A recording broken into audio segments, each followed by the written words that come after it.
ये presentation amazing facts के मित्रों के द्वारा लाया जा रहा है।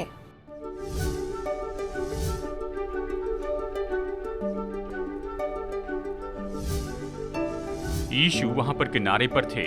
परमेश्वर से भरे हुए मनुष्य, दुष्ट आत्मा से ग्रसित व्यक्ति वहां था, शैतान से भरा व्यक्ति। सच तो यह है कि ऐसे दो बड़े विरोध के चित्र आप बाइबल में नहीं देख सकते हैं, जो पूरी तरह से उद्धार पाए हैं और दूसरा जो पूरी तरह से खोया हुआ है। बाइबल तो पाप और उद्धार के बारे में है और ये तो कहानियों की किताब है। बाइबल में ये जो कहानियां रखी गई हैं, ये समझने में हमारी मदद करते हैं कि जिंदगी का उद्देश्य क्या है और हमारे जीवन के लिए परमेश्वर की योजना क्या है। आज का जो प्रेजेंटेशन है, इसके बारे में मत्ती, मरकुस और लूका के सुसमाचार में लिखा गया है और इसे कहते हैं टूटी हुई सांखलें।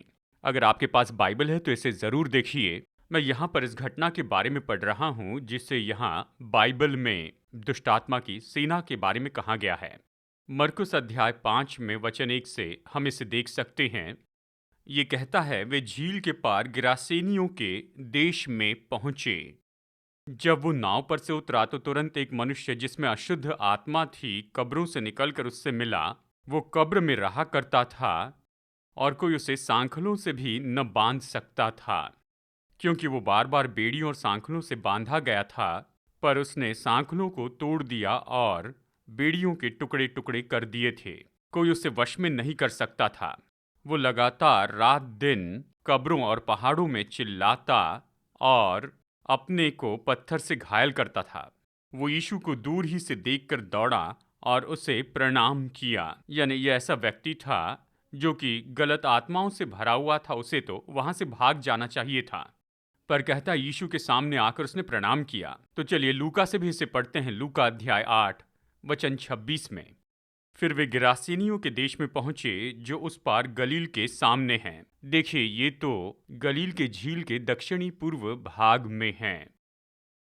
जब वो किनारे पर उतरा तो उस नगर का एक मनुष्य उससे मिला जिसमें दुष्ट आत्माएं थी। वो बहुत दिनों से न कपड़े पहनता था और न घर में रहता था, वरन कब्रों में रहा करता था। वो यीशु को देखकर चिल्लाया और उसके सामने गिरकर ऊंचे शब्द से कहा, हे परम प्रधान परमेश्वर के पुत्र यीशु, मुझे तुझसे क्या काम? मैं विनती करता हूँ, मुझे पीड़ा न दे।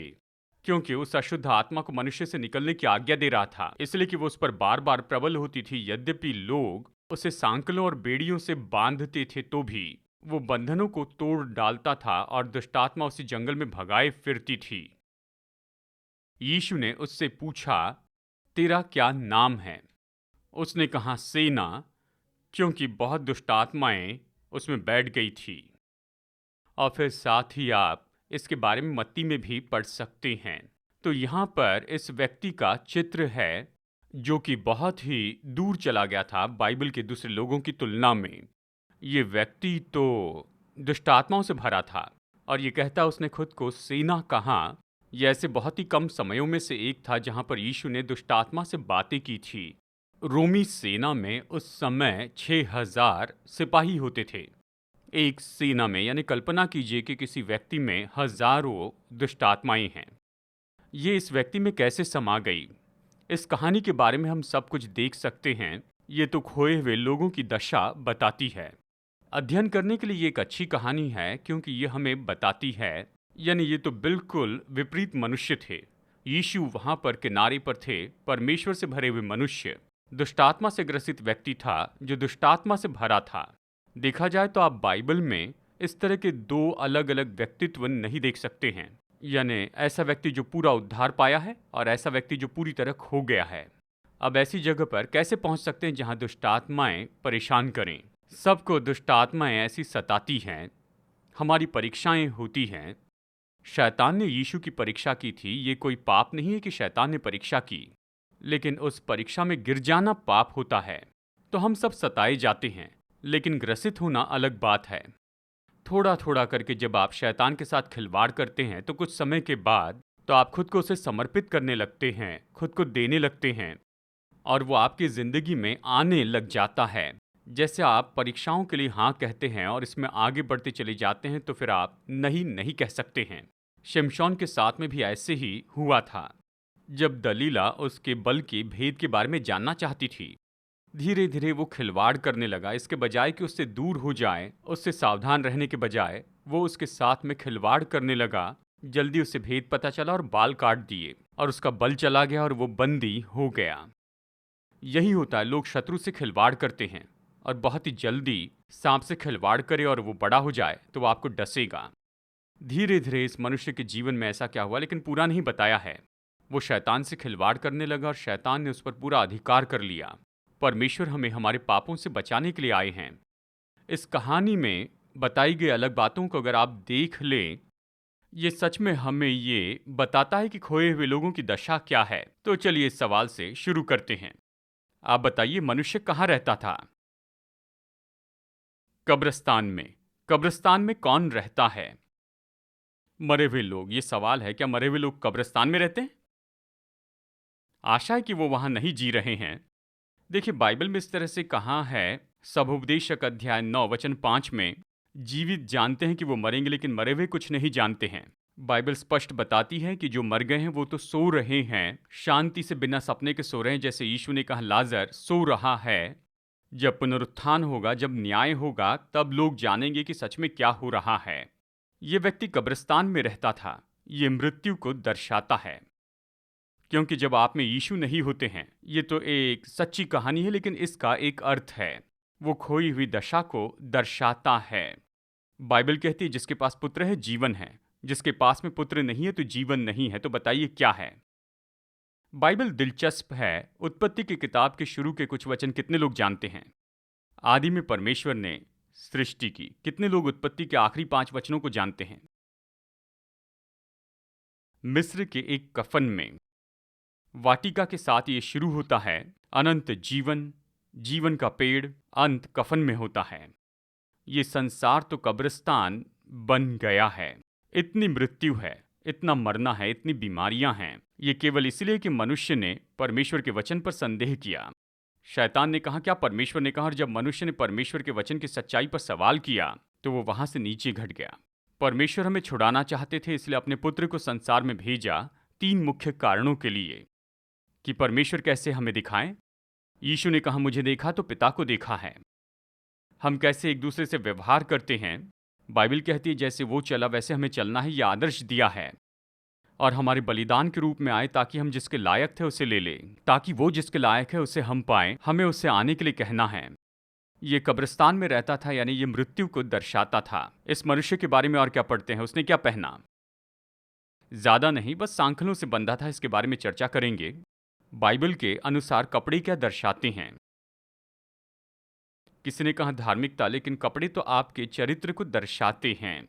हमारी धार्मिकता तो मैले चिथड़ों के समान है। आदम और हव्वा के साथ में क्या हुआ? वो तो ज्योति के वस्त्र पहने थे। वाटिका में कोई वस्त्र नहीं थे, लेकिन पाप के बाद ज्योति चली गई। मूसा ने परमेश्वर से बात की और तेजोमय हुआ। आदम हव्वा परमेश्वर से बात करते थे, उनके प्रकाश के वस्त्र थे, जैसे प्रकाशित वाक्य में है। जब पाप किया तो ज्योति चली गई और क्या हुआ? अच्छे सामरी के उस दृष्टांत में जब वो मनुष्य चोरों के बीच में फंस गया, चोरों ने उसे लूटा, उसे मारा और उसके वस्त्र छीन लिए। प्रेरित 19 में जब उस दुष्टात्मा ने उन जवानों को मारा, तब क्या हुआ? वो नंगे भागे। शैतान तो यही चाहता है कि हमें इस तरह से विवस्त्र करें कि हमें धार्मिकता के चरित्र से दूर करे। तो इस मनुष्य ने वस्त्र नहीं पहने थे, वो विवस्त्र था और उसने उसकी कोई परवाह नहीं की। बहुत से लोग अचानक जानते हैं कि वो नंगे हैं। मैं इसे संदेश के अंत में बताना चाहता हूं, लेकिन तब तक रोके रहूंगा। लेकिन देखिए, वातावरण अगर आरामदेह है, फिर भी शायद आप वहां पर अंदर ये इच्छा महसूस करते होंगे कि खुद को ढांक ले। लेकिन ये मनुष्य को परवाह नहीं थी। खोए हुओं को दर्शाता है। धार्मिकता के लिए कोई इच्छा नहीं थी। अंतिम दिनों के चर्च की दशा के बारे में जानते हैं प्रभु ने क्या कहा? उसने कहा, तुम कंगाल हो और दुष्ट हो और तुम अंधे हो और नंगे हो। वो जानते नहीं थे और उसकी परवाह भी नहीं थी। और वो कहता, मैं तुम्हें सलाह देता हूं कि तुम मुझसे खरीदो धार्मिकता का ये वस्त्र, यानी वो वस्त्र जो यीशु देते हैं, जिसे उसने अपने लहू से खरीदा है। जानते हैं क्रूस पर प्रभु ने क्या छोड़ दिया था? वस्त्र, लहू से सना वस्त्र। स्वर्ग में जाने का एक ही तरीका है कि विवाह के उन वस्त्रों को पहन ले। यीशु के दृष्टांत के अनुसार मसीह हमें जो धार्मिकता देते हैं उसे हमें स्वीकार करना होगा। इस मनुष्य के बारे में और क्या समझते हैं? जब भी उन्होंने उसे रोकने की कोशिश की, वो किसी के बस में नहीं आता, वो खुद पर नियंत्रण नहीं कर सकता था, वो बंधन तोड़ देता था, पूरी तरह से स्वतंत्र रहता, समाज में नहीं रहता। हमारे जीवन में खुश रहने के लिए क्रम होना चाहिए और नियम भी होने चाहिए। मैं ऐसे दो बिल्कुल विरोधी स्कूल में गया हूँ उत्तर अमेरिका में। उनमें से एक थी न्यूयॉर्क मिलिट्री एकेडमी, और सच में मैं वहाँ पर गया। एलिमेंट्री स्कूल में एंट्री ले रहा था और राष्ट्रपति ग्रेजुएट हो रहे थे। नीमा न्यूयॉर्क मिलिट्री एकेडमी, ये उत्तर अमेरिका में सबसे स्ट्रिक्ट ऐसे स्कूल है, यानी हर चीज़ के लिए नियम थे। ये तो मिलिट्री ऐसा एस्टेब्लिशमेंट था बच्चों के लिए, यानी हर दिन रूम का इंस्पेक्शन होता, अटेंडेंस देखी जाती, ड्रिल्स और मार्चिंग होती थी, अंडरवेयर कैसे फोल्ड करते वो भी देखते थे। यहाँ तक कि अलमारी में रखे हुए जो कपड़े हैं वो भी एक निश्चित क्रम में रखे जाने चाहिए। ये तो इंस्पेक्शन होता था, गवर्नमेंट इंस्पेक्शन होता था। हर दिन नहीं, लेकिन हर दिन हमें देखा जाता था, स्ट्रिक्ट था। और फिर वहाँ कुछ साल बिताने के बाद मेरी माँ, जो कि मेरे पिताजी से बिल्कुल अलग हैं, यानी बाद में उनका तलाक हो गया था, पिता ज़्यादा मिलिट्री वाले थे और माँ वैसे विचार की नहीं थी। और फिर उन्होंने मेरे पिताजी से कहा, डग टीनेजर हो गए हैं, मैंने उसके लिए बहुत ही अच्छा स्कूल ढूंढ लिया है। वो एक्सपेरिमेंटल स्कूल था, नाम था पाइनन। आज भी मैं उसके बारे में देखता हूँ। और वहाँ रूल्स नहीं थे, बस 3 नियम थे, यानी no drugs, no sex, no fighting. इसे छोड़कर और कोई दूसरे नियम नहीं थे। सब उम्र के लड़के लड़कियां थी। खाना नहीं खाना है तो खाना नहीं खा सकते हैं, इच्छा नहीं हो तो क्लास में भी जाने की ज़रूरत नहीं, यानी बच्चे जो सीखना चाहते वो सीखेंगे। और पूरा साल भर बस इसी तरह से ज़िंदगी चलती रही। सवाल ये है, आपको क्या लगता है मैं कहाँ पर खुश था? मिलिट्री स्कूल में जहाँ पर बड़ा क्रम था, कंट्रोल था, बिल्कुल सख्त नियम थे, या फ्री स्कूल में जहाँ नियम नहीं थे? परमेश्वर को खुशी को सीमित करने के लिए नियम नहीं दिए, हमारी खुशी को बचाने के लिए उसने नियम दिए हैं। क्योंकि क्रम और नियम तो चाहिए ही, नहीं तो पूरे संसार में बिना नियम का जीवन होगा। और शैतान तो सारी रुकावट दूर कर देना चाहता है। हम इस मनुष्य के बारे में क्या देखते हैं? वो पहाड़ों पर यहाँ वहाँ चिल्लाते फिरता था, खुद को काटते रहता था। क्या वो खुश था? हमेशा पहाड़ों पर भटकता था, यहाँ वहाँ वो घूमते रहता था।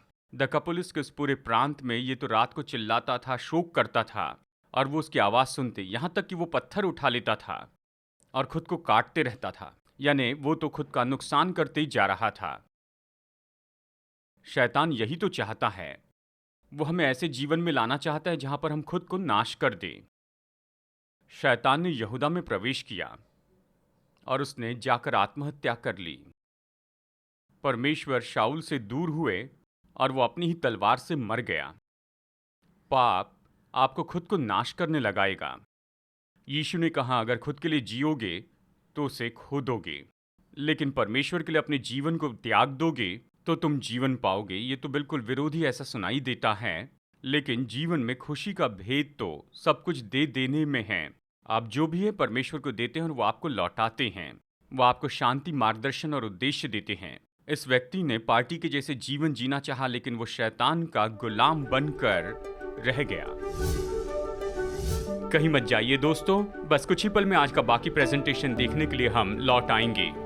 अमेजिंग फैक्ट आपको मुफ्त की भेंट भेजना चाहते हैं, यहाँ भारत में आपके घर तक। अपनी फ्री कॉपी मंगवाने के लिए स्क्रीन पर दिए नंबर पर फोन कीजिए और ऑफर नंबर 210 मंगवाइए या वेब एड्रेस पर जाइए और इस अद्भुत स्रोत को पढ़ने के बाद अवश्य इसे अपने मित्रों के साथ बांटिए। तो चलिए आज के बाकी प्रेजेंटेशन में लौट कर चलते हैं और परमेश्वर के वचन से और भी कुछ अद्भुत तथ्य सीखते हैं।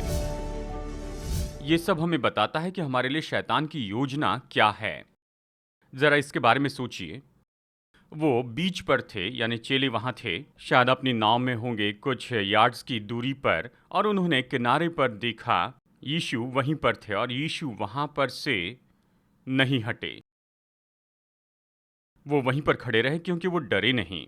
मैं सोचता हूँ यीशु जानते थे कि उस मनुष्य में जो कुछ भी रह गया है उसकी अपनी इच्छा से, और वो मसीह के पास मदद मांगने आता है। वो वहां पर उस दिन बीच पर थे और बड़ा विवाद था। आपके लिए परमेश्वर की योजना जानते हैं? प्रभु की योजना है कि हम में से हर एक व्यक्ति यीशु के जैसे हो। विश्वासी कौन है? विश्वासी मसीह का अनुयायी है। जितना ज़्यादा हम मसीह की ओर देखें उतना ज़्यादा हम उसके जैसे होते चले जाएंगे। हम जिसकी आराधना करते हैं उसके जैसे हो जाते हैं। यानी विश्वासी जैसे मसीह की ओर देखते रहता है वो धीरे धीरे बदलते जाता है और वो यीशु के जैसे हो जाता है।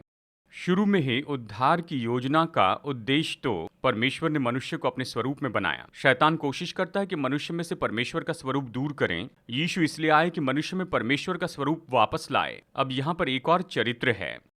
शैतान के पास आपके जीवन के लिए योजना है।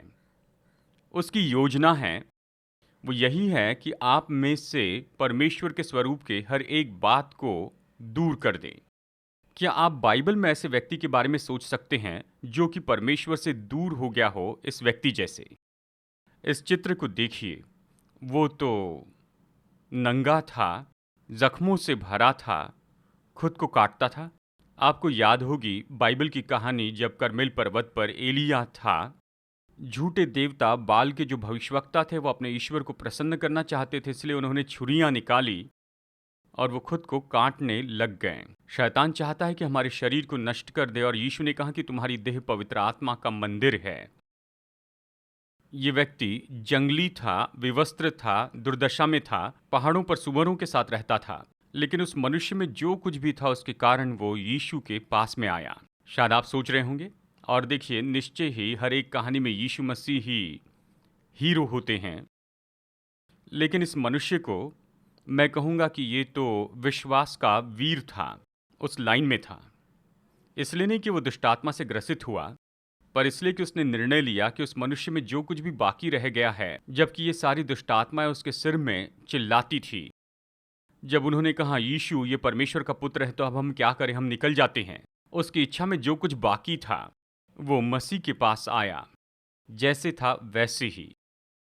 क्या आपने ऐसे लोगों को देखा जो समस्याओं से घिरे हैं? मेरे पास बहुत सी समस्याएं हैं, मुझ में बहुत सी दुष्टात्माएं हैं।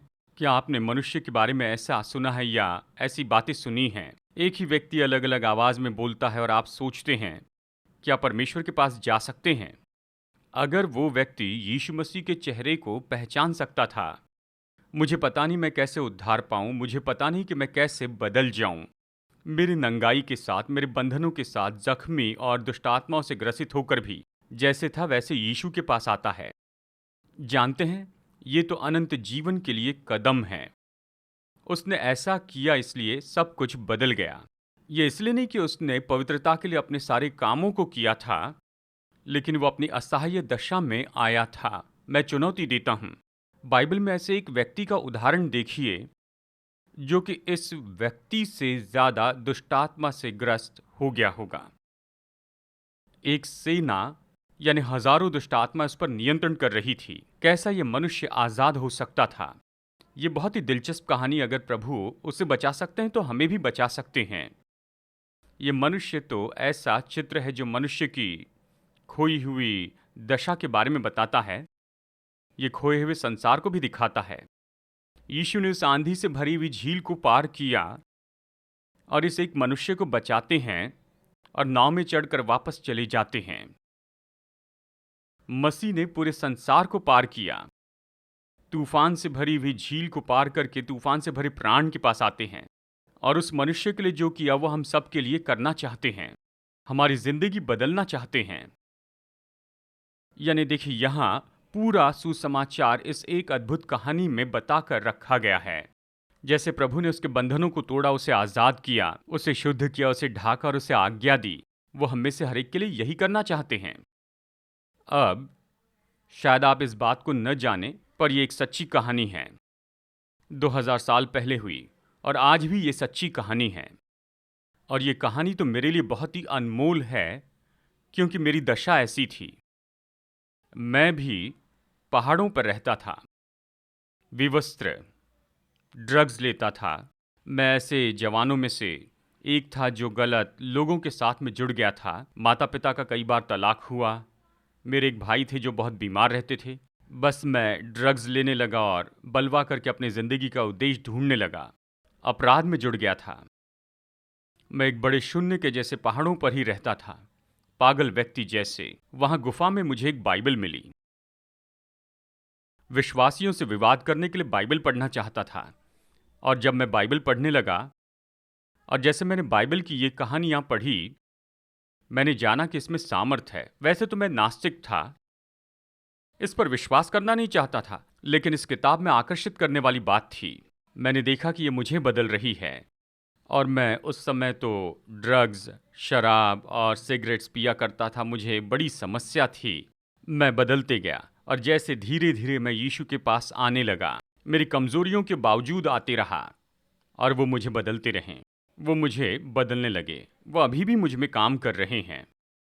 उसने मुझे शुद्ध किया, मुझे स्वीकार किया और फिर मुझे काम दिया। जानते हैं, प्रभु यीशु मसीह ने इस व्यक्ति से कहा, इन महान कामों को जाकर दूसरों को बताओ। जरा सोचिए, जब ये मनुष्य दकापुलिस की सड़कों पर आया, पूरा साफ सुथरा, और लोगों ने कहा, क्या ये वही पागल दुष्टात्मा से ग्रसित व्यक्ति है जो इतने साल तक हमें सताता था? मैं बताना चाहता हूं कि मेरे साथ क्या हुआ। मैं यीशु के पास आया। वो परमेश्वर के पुत्र हैं। वो जानता था वो परमेश्वर के पुत्र हैं, क्योंकि दुष्टात्माओं ने ये कहा था। मैं जैसे हूं वैसे ही उसके पास में आया, उस पर विश्वास किया कि वो मेरी मदद कर सकते हैं। उसने मदद की, और उसने जो कुछ भी मेरे लिए किया तुम्हारे लिए भी कर सकता है। वो तुम्हें स्वतंत्र करके आनंद दे सकता है, अनंत जीवन दे सकता है। इस मनुष्य की जिंदगी में जो बदलाव आया कि ये इतना अद्भुत और महान था कि बाइबल लूका में इस तरह कहती है कि जब यीशु मसीह वापस आए, मतलब वो उसी प्रांत में वापस आए, तो ये सब उसका इंतजार कर रहे थे, क्योंकि ये व्यक्ति जिसका पूरे समाज ने इनकार कर दिया था, परमेश्वर ने इस आशाहीन व्यक्ति का उपयोग किया। इस व्यक्ति का उपयोग किया कि सच में पूरे प्रांत को ही बदल दे। यीशु उस प्रांत में गए और एक मनुष्य तक पहुंचे, और उस एक व्यक्ति तक पहुंचने के द्वारा वो बहुत से दूसरे लोगों को बदल पाए।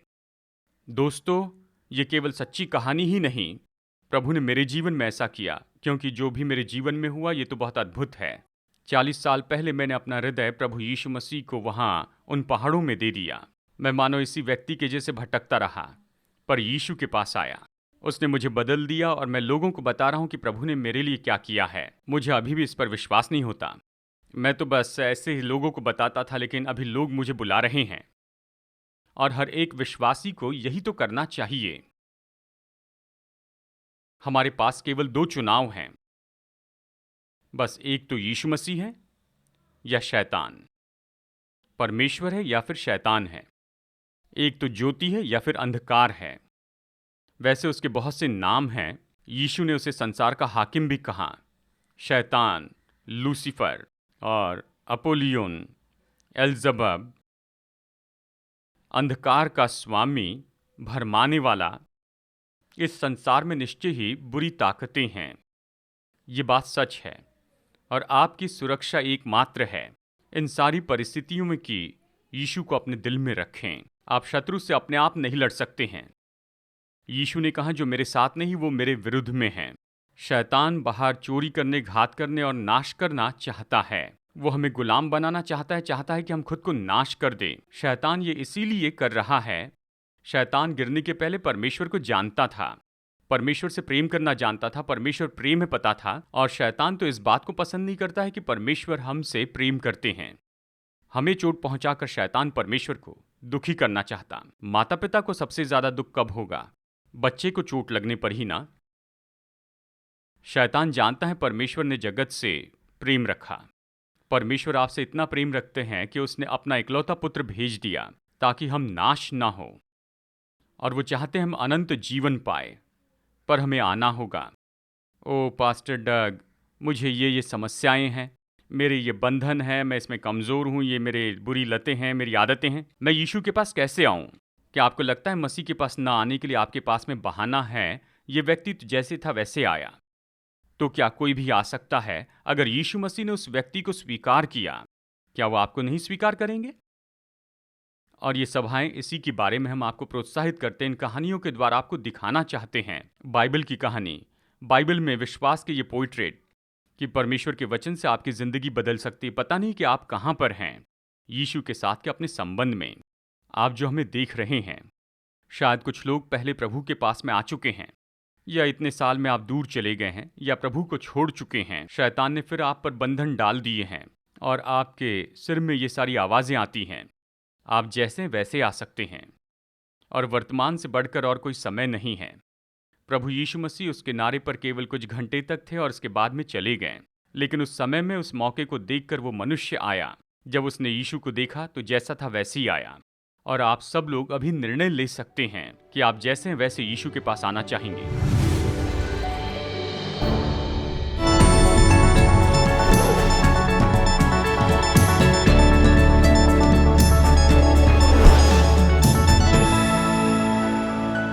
हाय दोस्तों, ये आधुनिक झंडे जिन्हें हम देखते हैं, जो कैपिटल बिल्डिंग के ऊपर हैं, पेट्रियाटिक होम के सामने हैं, ये तो उस समय से है जब से युद्ध लड़े गए थे युद्ध करने वाले देशों में। ये बहुत ही सुंदर और बहुत ही अद्भुत आकार के साथ बनाए गए युद्ध भूमि में ऊंचाई पर रहते थे, ताकि युद्ध करने वाले लोग चाहे धुआं हो या फिर गड़बड़ी हो, फिर भी वो ये जान सके कि उनकी सेना तराई में कहाँ है और वो कहाँ पर लड़ रहे हैं। अगर आप अपने शत्रु के झंडे को जीत लेते हैं तो ये बड़े आदर की बात होती थी। और वहीं से ये खेल आया है जिसका नाम है कैप्चर द फ्लैग। युद्ध में बदलाव आते गए हैं। अब ये जो झंडे हैं ये तो निश्चय ही अलग अलग देशों के बारे में और पहचान के बारे में बताने वाले हैं। आज संसार के अलग अलग देशों के जो झंडे हैं ये तो बहुत ही अलग हैं और रंग बिरंगे हैं, और इनके हर एक आकार और रंगों का एक खास अर्थ होता है। इन्हें एक दूसरे से पहचानना बहुत आसान होता है। शायद संसार में सबसे दिलचस्प झंडा तो फिलीपीन देश का झंडा है। ये बहुत ही अद्भुत है क्योंकि शांति के समय ये अलग तरह से होता है युद्ध के समय से। शांति के समय में फिलिपिनो झंडा जो लाल, सफेद, नीला और पीले से बना है, इसमें नीला भाग ऊपर होता है, लेकिन युद्ध के समय इसे पलटा देते हैं और लाल भाग ऊपर आता है, क्योंकि यहाँ पर ये अपने लहू का बलिदान करने के लिए तैयार है कि आज़ादी बनाए रखें। बिल्कुल इसी तरह से ऐसी एम्बेसी जो दूसरे देश में स्थापित की गई है, वो अपना झंडा लहराते हैं जबकि वो दूसरे देश में होते हैं। विश्वासियों के पास परमेश्वर के प्रेम का झंडा होना चाहिए इस गिरे हुए संसार में। सुलेमान के श्रेष्ठ गीत अध्याय 2 वचन 4 में हम पढ़ सकते हैं, उसका झंडा जो मेरे ऊपर फहराता था वो प्रेम था। ये झंडा है जो मसीह लोगों को अद्भुत राज्य के रूप में बताता है इस संसार में। तो दोस्तों, बड़ा सवाल है कि आप अपना झंडा कैसे लहरा रहे हैं।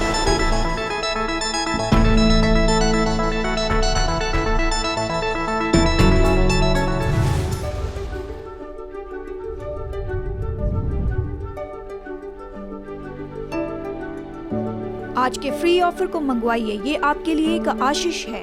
जैसे हम सुसमाचार लोगों तक ले जा रहे हैं, आपकी भेंटों के लिए आपका धन्यवाद। आशा है आप अगले हफ्ते जुड़ जाएंगे। जैसे हम वचन की गहराई को देखते हैं, हम और भी अमेजिंग फैक्ट्स देखेंगे।